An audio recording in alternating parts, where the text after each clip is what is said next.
All right, Julian Covard, Brandon Thompson, REI Society. How are you doing, Julian?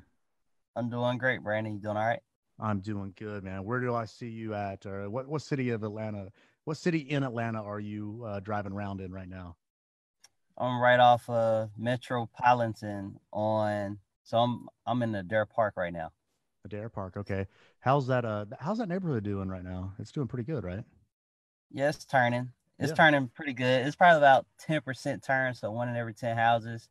Mhm. Sellers are getting hit up by everybody and their mom who wants to wholesale, so they're getting call and mail and text. So they think that their house is super valuable, so they're looking to hold on as long as possible. Yeah, they think their homes are worth $1 million because a lot of people are just hitting them up and, like you said, mail and text and phone calls and things like that. They think that Yeah. their home is a gold mine, and technically it is, but it's not as expensive as they want to make it out to be, unfortunately. Um, so, Julian, you are 25. Tell me a little bit about yourself, who you are, what you do, what your background is, maybe something about your youth, and just bring me from your beginnings to now, and let's just narrate the story and find out who you are and what you're doing. Yep. So Julian Covard was born and raised in Atlanta, Georgia, right around the right around the corner from Adair Park, actually, off of Pride Road in a neighborhood called Joyland. Mm-hmm. Single mom, growing up was, I guess, like wasn't really into anything. I got into sports around like 9 or 10 years old, and that really shaped who I was and built all the habits and like my routines and Mm-hmm. mindset and everything. Yeah. And yep. So football really made me just to keep it short. And then high school, yeah, in high school played football, got a scholarship, went to Clark Atlanta, played there for 4 years. While at Clark, I met a guy who did real estate at a mayor's fundraising event. He was kind of tipsy when he came to me. He was like, "Oh my God," he's like, did so much money in real estate, did so much. My business made Yeah. $20 million last year. My girlfriend's begging me to come home, but I can't because the money's calling me. She's mad, but I don't care. I don't care. And then, Yeah. and then the guy who I was talking to before the drunk dude came and like just hopped in and just dumped all of that on us. He was like, "Oh, Julian's looking for an internship." Yeah.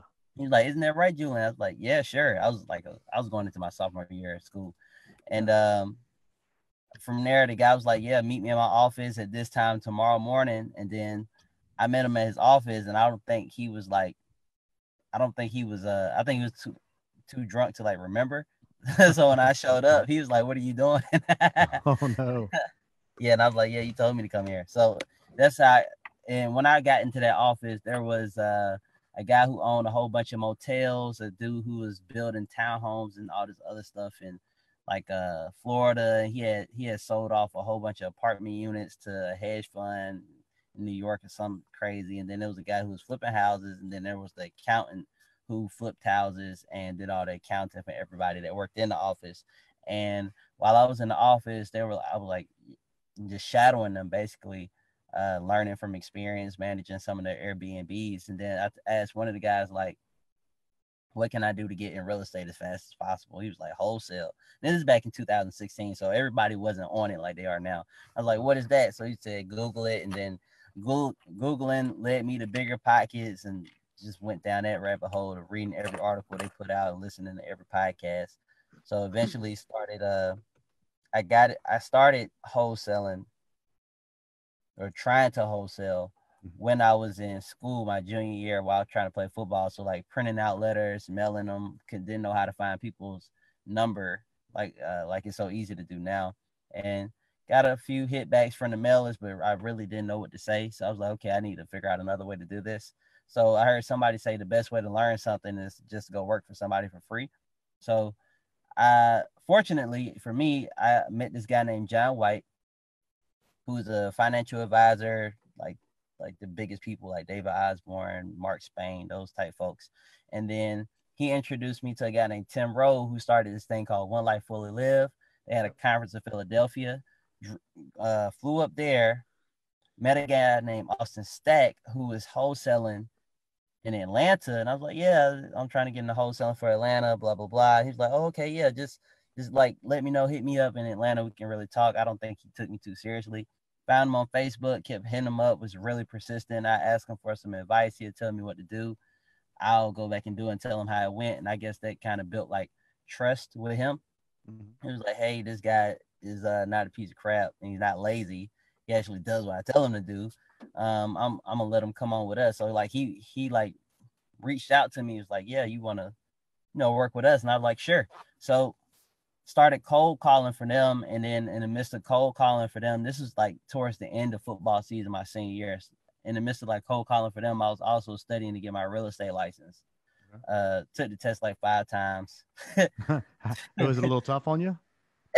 Yeah, just a little bit. I've Had been like licensed for a 800. long time, man, and the first one, I was a little pressured. I was not excited about, but I passed with like a B. But it was that broker's test. That broker's test was the one that really got me under my skin. I failed it twice, and then once I had to make peace with the Lord. I said, look, I'm gonna do this one more time, God. If you don't let me pass, I'm not going into real estate anymore. I'm not gonna do anything, because this was right after the recession. This is like 2008, 2009. Like, I Yeah. want to advance, and I just lost everything, $2 million. I don't want to make this about me necessarily, Julian, but I get to the point where, like, God, between you and I, if I don't do this, if I can't pass, I am not going to do real estate anymore. So if you want me to be in real estate, you better let me pass this third time. So the first 2 times I failed. The third time I passed with like a 80 something percent. So yeah, man, I understand how tough it can be for sure. Yeah, one of the times that the first time I took it, the first time I took the state test, so I failed the class test twice, Mm-hmm. had to pay for the thing over again, and then I passed the class test on the third time. So then I took the state test. The first time I took it, I failed by one question, and I was like super excited. Like most people were like, "Oh, this sucks," but I was super excited because I was like, "Okay, I don't do it. Have to do a whole bunch of studying." Right. So I took it 10 days later and passed it. But yeah. While I was on that wholesale team, cold calling, then eventually it went from cold calling to acquisition manager to like running appointments and negotiating with people, get houses under contract. Mm-hmm. So, Yep. all right. So that's a big window right there. So single mom, you played college ball, you went to Clark, Atlanta, you met this drunk guy, you learned wholesaling, streamlining off that, and Yep. you started working for a wholesaling team, and now you're cold calling. Like, dude, how old are you? 25. 25, man. So you've been doing this for what, 5 or 6 years now, maybe? 2 years. Two, Well, oh, 2 years. Okay. 2016, I was trying to do it. 2017, I was trying to do it. Was getting Mm-hmm. my feet wet a little bit, but 2018 is when I actually started making money from it. Yeah. Yeah. Yeah. So what I like about your story is, like, you didn't let failure hit you in the face or anything. You're like, you know what? I'm just gonna do something better for myself. I'm gonna make myself something. I'm gonna make something out of myself, and you just kept on going. And I understand you not only wholesale, but you flip properties. Like you said, you've got your real estate license, and you're selling properties, wholesales, flipping, and working with people to sell to hedge funds too. So Mhm. um, this is a lot to go over. Let's break it down into three sections. Wholesaling. You started off with wholesaling. Just give me like which you kind of already touched on it, but give me a breakdown of what the day to day would look like when you were trying to wholesale. And I'll just ask you some questions as we walk through this story. But I think you got a really interesting story, and I want to talk to everybody, or let everybody know how this can be done and applied. Um, and so on and so forth. So go ahead and let us know how that goes. Okay, so with wholesaling, when I first started for a team, they were dropping like 30, $40,000 worth of mail every single month. Direct So mail. Yeah. Wow. yeah, direct mail, and they'll have like their target campaigns. Well, okay, we're going after landlords, tired landlords this week. Mm-hmm. Might get some professional landlords and probate and all this other stuff. But I would basically just sit and wait for a call and like wait for a lead to come into the database, and I call the lead and try to set an appointment as soon as possible, and also qualify that lead before setting an appointment. So I would talk to them and basically find out what's the whole situation? Why are you selling? Why are you selling now as opposed to like not selling earlier? Or why not just hang on to the house? And then like their timeline and condition of the house. Were they like, because you sent me a damn letter, man? They were saying anything like that? You sent me a letter and you're asking me why I want to sell my house. I want to sell my house because you sent me a letter. Did you ever get anything like that? Yeah, I got something like that. One guy told me, he was like, so he was like, I was like, hey, so and so. He's like, yeah, what you want to pay for it? I was like, what are you talking about? $5 special. Like, yeah, man, you keep sending me this letter. I'm like, thousands of mailers that go out. I'm not just sending, like, talking about your specific house. Right. But yeah, right. my day would just be spent on the phone, setting appointments, going to the appointment, negotiating, and getting houses under contract. And if we already had a house under contract, and it was my job to like sell it to the flipper or whoever the guy who was buying it from us, we'd set showings up and I would coordinate those. So that was basically my day: setting appointments, running appointments, selling. Yeah. That's awesome, man. Well, so you did wholesaling for a while, and then you started wholesaling on your own. I think you made a merge, for what I'm seeing in a pattern and talking with you over the last few weeks. You've made a move to do this on your own. So what was that like when you left the team to doing your own thing, getting your license, start flipping and selling to hedge funds? What broke you from the pack that said I can do this on my own? So this is how I left the team. I like to tell everybody this, like be honest as possible. Mm-hmm. So the guy, one of the people who I went out there to like negotiate with or whatever, he was going through like and I still keep in touch with him to this day. He was going through a real situation that was like, okay, I tried to wholesale his house. We tried to get it under contract at the price that y'all wanted to. It's not working, and he needs to sell fast because this is happening to him. So I listed it for basically free and got it sold for him to somebody who, and I sold it through because I was hitting up somebody on Facebook, and the MLS didn't even help. Somebody from Israel bought the house. That's why they was able to buy the house for what they did. They paid a way higher price. But the guy saw that and he was like, okay, yeah, we don't trust you. You're off the team. I was like, look, if I if I wanted to list houses and like steal from you guys, it's like 300 leads that are assigned to me. I would have did it by now. They just kind of kicked you off though. That's nuts. Yeah, kicked me off, and that helped me learn the importance of always having your own thing and being independent. So I'm glad that happened actually. Yeah. So then going and doing it on my own, it was frustrating. It was frustrating at first because I was so used to the mail and things happening so fast. Like I put 15 houses under contract in like 8 weeks, and all of them, every single one of them, came from I call, I meet you that day or the next day. I put the house under contract that day. So all of them were like one call closes. So then I didn't have the money for the mail. I didn't want to set that stuff up. So I had to start cold calling because that was the least expensive thing to do. And that was frustrating because of the time it took. Like till this day, like right now, I might have around like, because like using my license, I might have around 10 listings that come within the next 2 to 3 months off of people who I called in February of last year when I started on my own. Yeah. Wow. So wow. Yeah, that's how it was. It was just frustrating, and I used to get pissed off a lot, but because things weren't happening. But I just kept going and eventually start running appointments and getting things under contract. Had a couple of one call closes. Well, I had like 5 or 6 of them from cold calling, but it just took a lot talking to around like 150, 200 people per week. It was tough at the beginning. Right. So what made the merge from wholesaling to flipping, and how did you maneuver from that? So the thing I was looking at them like, look, the folks who flip can pay higher prices.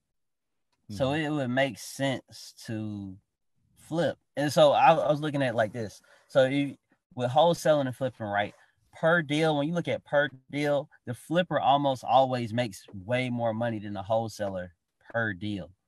Now, unless you got these like expert wholesalers who drop a lot of mail and the average assignment fee is $45,000. But that's like the hybrid guys. Those are the exception. So a flipper might make like $25,000 to $30,000 off of one deal. A wholesaler might make around like 10 to 15, saying, hey, if we can make more money on each deal and be able to convert at a higher rate because we can pay a higher price, that would make more sense. I don't care that more money would have to be put up and the time it takes to flip a house, like the time will be longer from like put the house under contract and actually getting paid from it. I didn't care about that because I know once you got going, then it wouldn't stop. So that's where that idea came from. And since I didn't have any money myself, not to put up for like flipping, and I didn't work, I really dreaded trying to work with hard money lenders because the rates are too high. I just would represent a flipper when I represent some people that I sold houses to as a wholesaler. I represent them as their agent on a lead that we got, and they would buy the house, and then I would do project management throughout the whole flip, and then I turn around and list it. So that's how I got into flipping. Awesome. Well, what do you? I mean, I guess let me craft the question this way. So you're selling to hedge funds now, and that's going to be a hard entry into that kind of or let me craft it this way. Sorry, I'm trying to, I know what I want to say in my head, but it's not coming out the way I really want it to. But I'm thinking specifically hedge funds, getting into hedge funds, it's tough. I've done it, and they will work with you for a while, and they, in my experience, they've dropped you like a bad habit. How did you break into the mold as a 25-year-old, somebody that they probably don't think has the experience or the know-how to facilitate bringing inventory to them in a maybe a proper way? How do you feel that? What was it like getting any kind of animosity that way, hitting them head on versus or did you hit anything head on? I mean, were they open arms when you started working with these guys, and if so, how did you convey that you were the know-it-all in this industry? Does that make sense? I was all over the place, but hopefully that makes sense. Yeah. So the thing is, so it was very easy for me because it's like, hey, I got a deal. You want it? So they was like, yeah, of course, we want to buy that. It's a good deal. And I had sold, when I was wholesaling, when it was like me and my girlfriend, we had sold a couple of properties to hedge funds ourselves because they had bought them out the MLS. That's how we first got exposed to them. Like, who are these people closing in 5 days, sending me a proof of funds of $11 million? Like who is this? So then, yeah, go ahead. Oh yeah, I'm just laughing. I'm smirking because I know this world. I think it's awesome. Yeah. So then this guy named Eli Rose, who's a really good real estate professional in Atlanta, he was like, or not in Atlanta, in Georgia. He was like, yeah, I got an opportunity for you. We got this hedge fund program, Renew, which is a property management company. They manage a lot of properties for these big hedge funds, about thousands of houses. So what they Renew said was like, okay, we could put something together where we can bring hedge funds leads, so we'll have more properties to manage. But since we're property managers, we're not really good at going out and, like, we're not an acquisitions team. We manage property, so we'll just partner with agents who are good at, who has those like acquisition skills that most wholesalers have, but real estate agents really don't have. And we'll just rely on them to bring those properties, and then we'll just split it up with them that way. So Eli told me about that. I moved from Keller Williams to Foundations Realty Group in Atlanta, which our broker is Michael Brock, who is like the plug when it comes to hedge funds. I sent him one house. He was like, oh yeah, these are the 6 or 7 offers right here. I'm like, oh, that was quick. It was only like 16 hours since I sent you it. But that's how I got involved with it, was that program. And then what I started doing, of course, we got the iBuyers. You got like the Zillows and the Wedgewoods, Curbios, Open Door, OfferPad, all those guys. But then you also got people who anybody can find. So I when we sold that house off the MLS to that first time, and my girlfriend to that hedge fund, I was like, okay, they buying houses off the MLS. Let's see who else is buying houses off the MLS. So I just click the cash sales and just filter out everything that way. And I just start clicking through the cash sales. And I literally go through like 150 of them, just looking at who's the buyer's agent, who's the buyer's agent. And I started seeing the same buyer's agents over and over and over and over again. And then some of the houses that I started seeing, I was like, they're buying these houses fully renovated. Yeah. And it's like cash. And I'm like, hold on. These are clearly funds. Yeah. So I probably picked up around like 7 or 8 hedge fund contacts just off of doing that alone. And one of the flips that we did, it was in Jonesboro. My girlfriend got it under contract. We sold it to, so the wholesaling didn't work. But since I had my license, I just told the guy like, hey, I can list it for you and sell it. And probably had an offer within like 2 days. But sure. I sold it to a guy who I now like I'm really, really good friends with, and I give deals to him on a regular basis to flip. I helped him with that, and then we turned around to sell it, and we was like, where should we price it? There's really no comps in this neighborhood. I'm like, I'm looking at the area. We can probably get away with like 165 and possibly sell it for 160, 155 on the low end, and still walk away with like a 30% return on the cash that we actually put up. It was like, okay, yeah, sure. So we listed at 165, thinking we were going to get an offer around like 155, 160 at the highest. The hedge fund came in and bought it for 163 and closed in a week. So I was like, oh, there's another one. So then I started from there, like what wholesalers do, I just kept doing like that because I was like, my conversion rate should be going through the roof now because now I have them. Like I can just sell the house to them and they pay the highest price. Like one guy, he tried to go with some other dude, his financing fell through, and he came back to me with the offer I presented him because like it don't get no better than that. So I need to get you to be my agent. My God, I need to sell these homes quick, and I'm over here waiting on home buyers. Like the hedge funds, when they do buy them, they're so much easier to deal with. They very rarely ask you for repairs.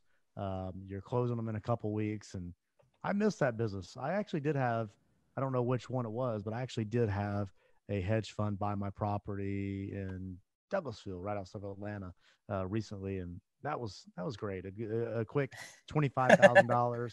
I didn't sit on the property long. I'm like, okay, I'm not getting rich on it, but it was a nice, quick sale. I love. Was it a brick house? These guys. No. You remember who bought it? The name of the company? I don't handle my wife handles my own property. I mean, we're kind of a family business. I'm the one that looks at the properties and oversees the project management with my GCs. My wife, she's the agent. We've got a listing assistant. I've got an assistant that handles any tedious task I have. And then both my daughters work for me. They send direct mail out for me. So we're sending several hundred letters a week to different targeted lists. So yeah, it's a family business, and actually one of the assistants is my sister-in-law. So yeah, it's pretty cool. But speaking of that, does your girlfriend or anybody family members work with you?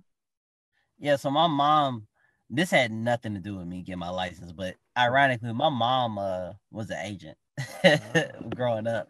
Yeah, and then like the crash kind of was like, oh, okay, I don't want to do this anymore. But my girlfriend's, she's in med school right now. She's working on she did some wholesale deals down here, and she's working on getting her license up there in Rochester, New York.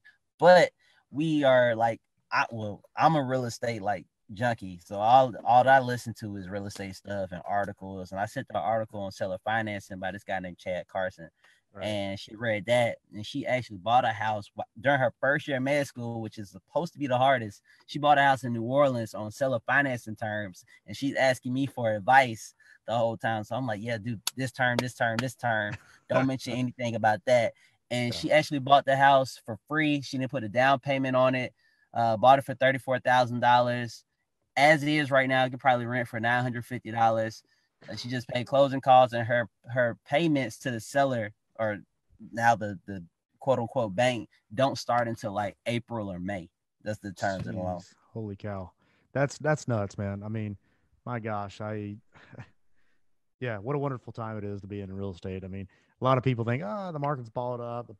Everybody's getting top dollar deals, but if you know what you're doing, if you know how to target people as far as, and that sounds bad if you're not into real estate, I say target people. That sounds bad, but obviously, if you do direct marketing, you're targeting the right crowds, people with high equity balances or Liz Pendens, like pre foreclosures or you name it, whatever. Or even absentee owners, people like that. If you just send direct mail to them, or you start cold calling, send them the SMS text, um, dude, it's awesome. Let me ask you this. I think well, you being so young, you're 25 years old. I actually do a lot of one-on-one coaching, and I'm working with people in actually, I do have one person in their 20s, but most of them are in their 30s to their 50s.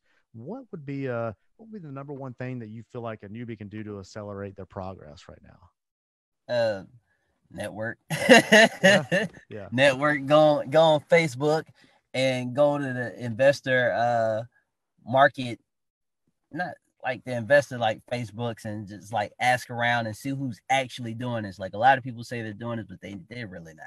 So find yeah, out who the real people are and work for them for free. Just offer to do anything. Like yeah, and don't do it with like, oh, okay, if I do this, yeah, I'm gonna get this in return. Just do it because you just like, for me, I like talking with people in real estate. I'm really inspired by that. Like even like watching your Instagram, I'm like, oh, Brandon put up another video today. I'm excited to watch it. And I share it with all my friends who are in real estate. And I'm like, you know this guy, Like, look at this. I'm like, whatever. If I ever see like a opportunity to help somebody, I will. yeah, Because I think his name is Michael Meyer. He wrote a book called Seven Levels of Communication or something like yeah, that, yeah, and didn't read the book, but I saw him do a speech to this group called Go Abundance on YouTube. And he was saying like, hey, and this is back in 2017, like there's ways that you can help people without necessarily like giving up your time and money. And I was like, I'm broke, so I need to know those yeah, ways to yeah, help people. And he was like, connecting people is one of them. So I would say just network and work for free and just offer to do anything for somebody. And a lot of people don't like that question, like what, like, oh, can I help you? What do you need help with? A lot of people don't like that question because they have so much stuff.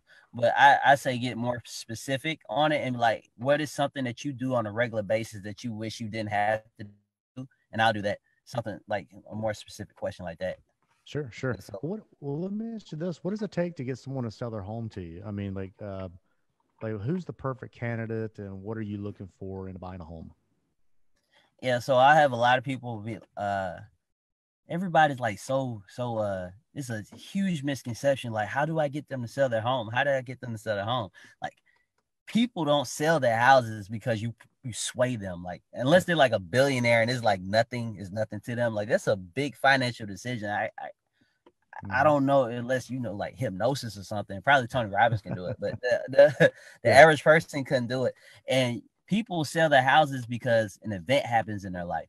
Like, that's the yeah, only reason people sell houses. Like, we had a couple. I did 2 deals. Me and my girlfriend did two deals with a couple, and it was because they wanted to pay back some medical bills. Other than that, they weren't gonna sell the house. Every single person that we did a deal with has a situation, and I could probably name the situation on every single one. Like, so I you're had a a problem close. solver. You're a problem solver. Yeah, That's what you are. yeah, and that's how you this is how you really get people to sell their house to you.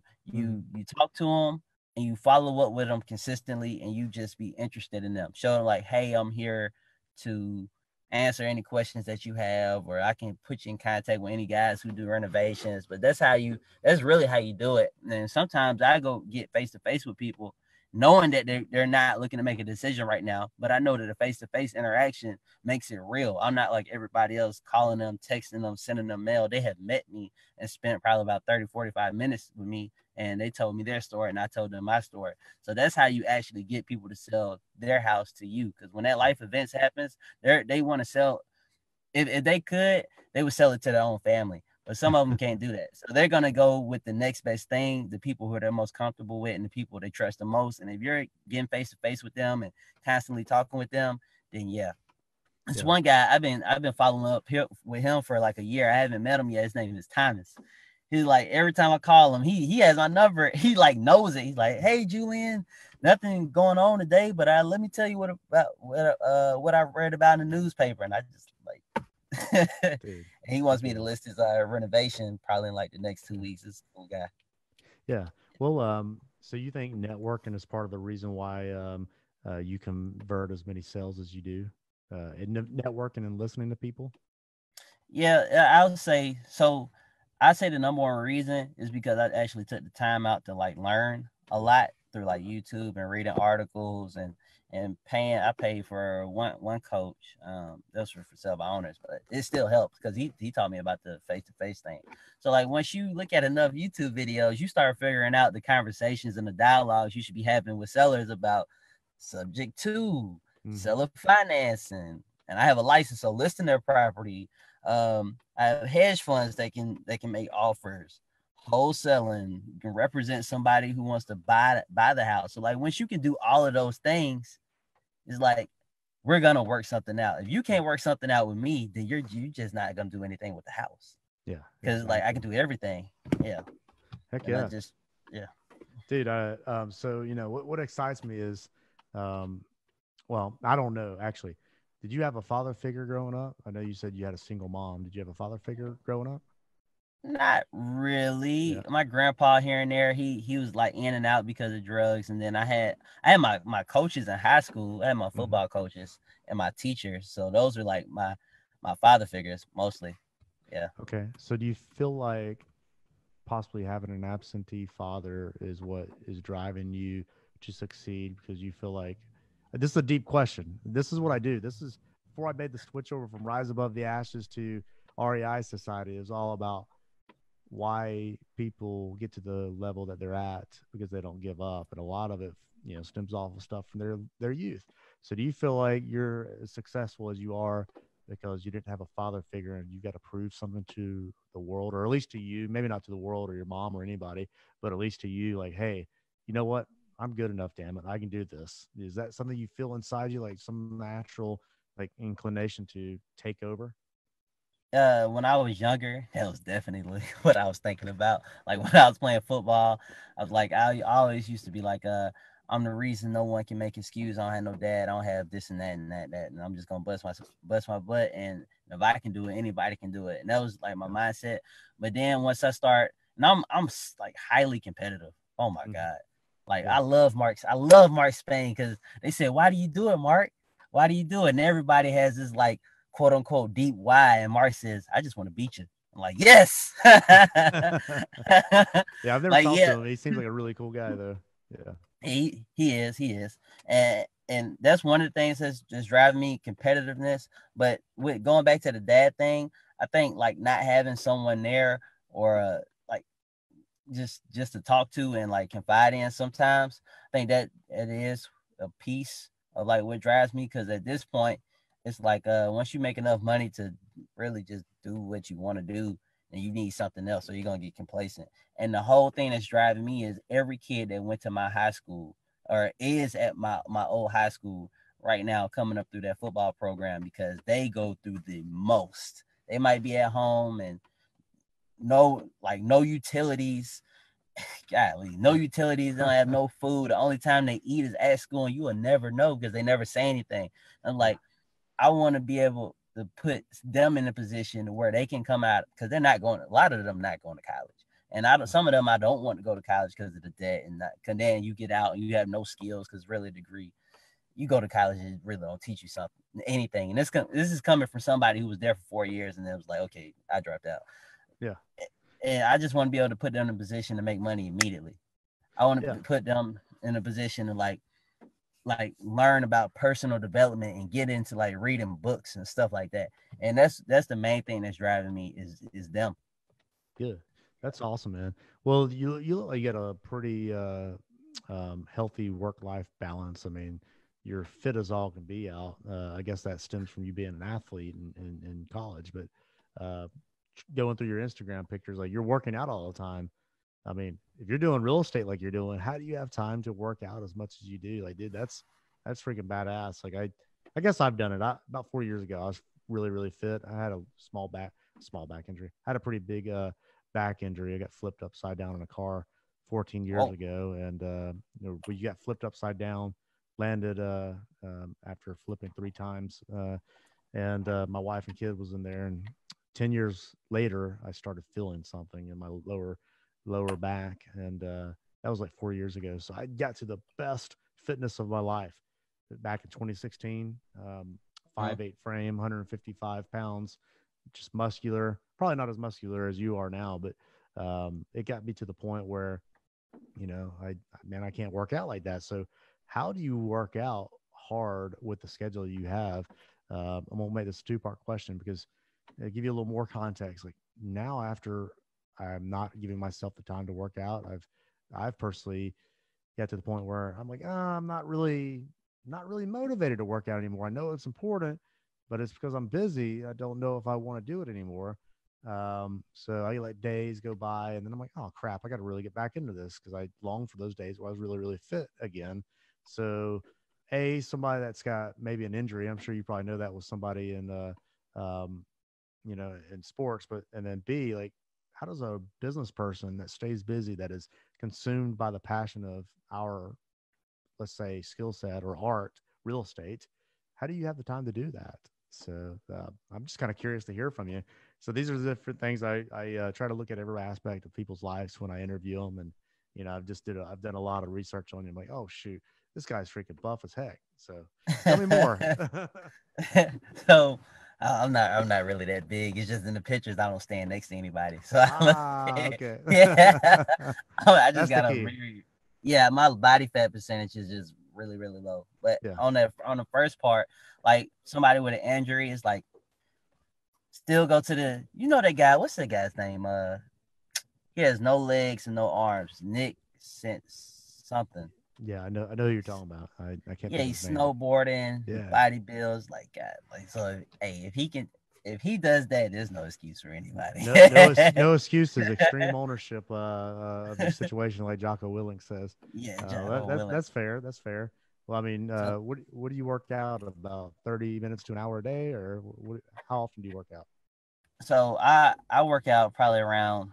It depends on which day because I'm trying to get stronger now. So if it's like a bench and squat day, I really might be in there for like 2 hours. But like Wow. a regular day, it might be like an hour. And typically, I try to do it in the morning. But if I can't do it in the morning, then I just do it in the afternoon. And I time block all my days on a little note card. Hmm. So I just write it out, and I make sure that like even with real estate, it's not as time consuming for me because like my 4 hours in the morning from 8 to 12, um, lead generating. So I'm just calling people and following up with people, and then from like 12 to about 1, I'll work on some deals, make sure those are getting closer to closing. But I only run 2 appointments a day, like three to five. And what a thing that keeps my schedule clear in the afternoon is I'm only going on qualified appointments. So I'm not just talking to anybody. I'm only talking to people who are like serious about selling and who want to sell or need to sell. So that's one of the things that keeps my schedule clear. Only working with folks who are serious. So I might work out in the afternoon if I only had like if I don't have any appointments or I know at 3 or 5 I'll be done. But most of the time I try to work out in the morning around like 5:30, 6. Try to just knock it out. Wow. And then I have a guy, Joshua. This man goes to bed at like 7 and wakes up at like 2. Holy So, cow. so if your sleep schedule is like that, you can't do anything else in the morning except working out. Dude, this is really impressive. So what I like about this is you're 25. Like, dude, no, I was committed in my 20s. That's when, so from 20 to 22, I bought 20 rental homes, and I was flipping 10 homes a year. By 27, I lost everything, and even when I lost everything, I kept on going. But the whole key is you just do the work. You get out there and you set your schedule. My next question for you was going to be what is it like in a day in the life of Julian? So you just told that, but it's the people that are time blocking, that really know what they're doing. They're programmed, setting a routine, and they're the ones that are actually making this crap happen. And that's what I appreciate about you. You ain't making any exceptions. You're going out there and doing the work. So, I mean, heck, dude, I don't know what your net worth is or whatever, but you're gonna be extremely, extremely wealthy by the time you're 40. I mean, Yeah, I'm trying to be like shoot. you. Well, I'm 37 and I'm doing all right, man. I mean, it's been a long ride. I mean, I lost everything halfway through it, then I had to reinvent myself and start all over again, which sucked. But I will say, man, just keep doing what you're doing because it's really inspiring. I've got so many people I coach that are just trying to figure it out. And I'm having to push them and nudge them and like, no, just it's as easy as that. Just do it, Nike. Just do it. So Yeah, and for the people who like find trouble like with motivation, I read a book called Awakening Giant. Everybody's coach is Tony Robbins, right? yeah, seems like it. I read a book called Awaken a Giant by him, and he was talking about getting massive leverage on yourself and how everything that we do, every decision we make is a pain or pleasure decision. So every decision is based on I'm either trying to avoid pain or I'm trying to get the pleasure. So if somebody's like, oh, I don't want to call, you're trying to avoid some type of pain, or the pain, you have to make the pain of not calling be more than the pleasure that you get by just sitting around and like, I don't know, eating chips or something or watching TV. And I wrote down like on a Google Doc, like a little word thing for when I'm feeling like that. I read it and I connect a lot of pain to not cold calling. Like the pain is so great when I don't make calls that I just rather just deal with making the calls and not doing it. Cause it's like, I have integrity. It's like, it's like kind of extreme stuff. Like you have integrity flaws, you're a fraud. You're not who you say you are. You want to be the reason why other people succeed and get somebody else to like get out of their situation and help you boys at Carver. But here you are being lazy and not getting on the phone. So it's like, what kind of person are you? Who we want to look up to that? So it's like stuff like that. And I'm like, oh, drop the mic. Yeah, so when I read that, I get to making calls real fast. And it works every single time because it hurts. Right. Well, so let's just run through a few questions, a few rapid fire questions. I mean, you've pretty much told your story. You've told a little bit about your life, what you're doing currently, and in the beginning. So let's just start off with a few rapid fire questions. I'm gonna incorporate some new ones specifically for you. What's your favorite thing to do? Wholesale, to flip, or to be a real estate agent? I definitely like being a real estate agent more, the most. Yeah, Why being a that? real estate agent is great because like with wholesaling, you got to come in there and it's like you're working something out with them and you're helping them out. But it's not like as life changing as being a realtor is. And flipping houses is the same thing. Like you sell a house, it's more of like a business. Like you're not really like you don't really get the emotions. Like I'm a high I if you didn't know, I'm like a 99 I or something like that. Yeah. So like I like seeing people get really, really excited when they buy a house or I help them sell a home or they get that hedge fund offer and they're like, oh my God, thank you. Cause I've been dealing with investors and they've been coming in at 115, 120 was my highest offer. And you were able to come and get my house sold for 150 and we did it in 2 weeks. Like I just like being able to, I just love people and I can have the biggest impact on their lives through being a realtor. Yeah, dude, that's an awesome answer. What's your favorite book and why? Oh God, my You can favorite spit off book. 2 or 3 if you need to, but yeah. I read a lot. So man, it's between the compound. So my favorite book is The One Thing. And then like the immediate backup to that is like either Compound Effect or Slight Edge, and they're really similar. But The One Thing is like a book that I think everybody needs to read in life. Because it just talks about like getting very clear on your priority. It's not priorities. Priorities, like that word itself got made up later on. It's the priority. What is the most important thing that you can do by doing so that everything gets easier or unnecessary is that question. And it's like, if I want to achieve all my goals, if I want to help all these people, if I want to do all of that and I work backwards, okay, if I want to go to Vegas, I had to have money. If I want to take so-and-so, I had to have money. Where's the money going to come from? Closes. Where the closes come from? Like appointments. You work it all the way back to your one most important thing. And it's for me, is calling, getting on the phone and calling. And I just think everybody should read that because it's like you can apply it to different aspects of your life. Like literally when I was looking at this, it's like if I just cold call and follow up for 4 hours a day, I can achieve 90% of my goals just from doing that. So this is The One Thing, and then I'll probably say the Slight Edge is the immediate backup because it's like he's like, what does it take for you to go from, I guess we say broke to like barely getting by, like not having any money at all to just struggling. Like it's gonna take you to do X, Y, and Z. Okay, what is it gonna take you from going from broke and struggling to being able to pay your bills? Do more of X, Y, and Z. Like whatever got you to the next level, keep doing that. And it's just like little things day by day. It's like, how did the company get this big? It wasn't just one miraculous feature, one miraculous act. It was the little things that they did day by day by day, the mundane tasks and stuff that people think is insignificant, but it really paid. I just love that book. dude, I love it, man. Dude, your passion, to learn and to do is freaking contagious. Like, I'm getting excited. I want to, if it wasn't starting to get late, I want to go back to work again. I want to get my hands on something, and start reading and all that good stuff. I don't know if you know this about me or not, but I am a movie/film buff. I love like really good quality movies, but I can also chew on some pretty crappy movies too. But so this is always a question I ask. But what is your favorite movie or documentary and why? I'm a pop culture junkie, so I always ask these questions. Show you're human.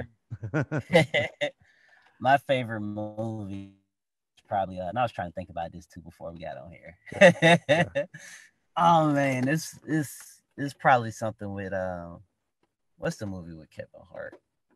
Nah, I know what my favorite movie is. It's Step Brothers. Oh yeah. Yeah, that movie's funny. It's just so stupid. And then me and my friends, we get together and we do dumb stuff. It's like, that movie goes hand in hand. When I'm not doing real estate and working out and stuff, like what you see on Step Brothers is how I think. Like just dumb. Like, oh, that was so funny. I almost fell off my dinosaur. Like I say stupid stuff like that. I used to, when I was in my late teens and or mid to late teens, a few of my buddies and I, we had the old video cameras that you put on your shoulder before they became part of your phone. I was riding around. I wanted to be an actor and stuff, and a documentarian and filmmaker and all that junk. That was where my passion was and where I wanted to go.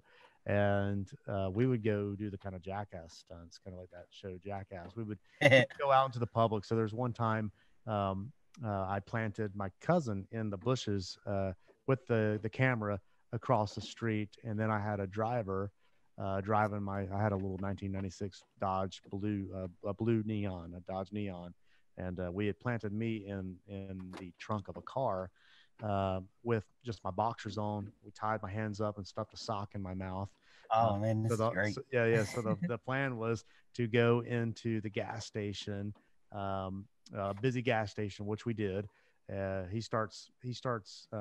driver starts pumping gas, and he kind of lightly opens the trunk. All of it's staged and planned, obviously, just enough where nobody will notice it, but enough to unlock it so that I can kick it open.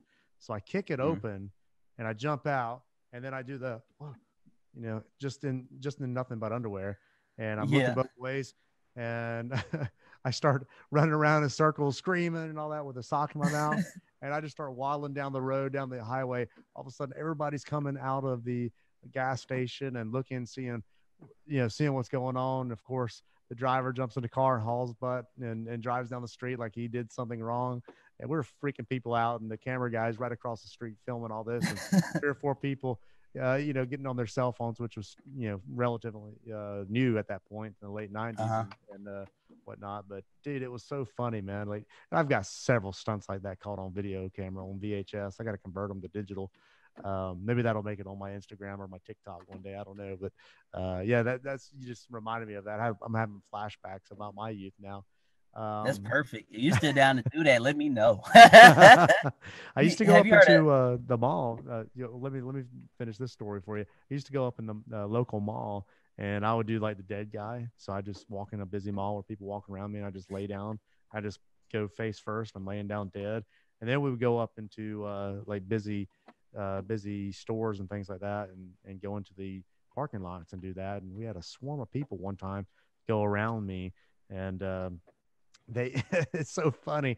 They would go in and like, dude, are you okay? And I'm just sitting there dead.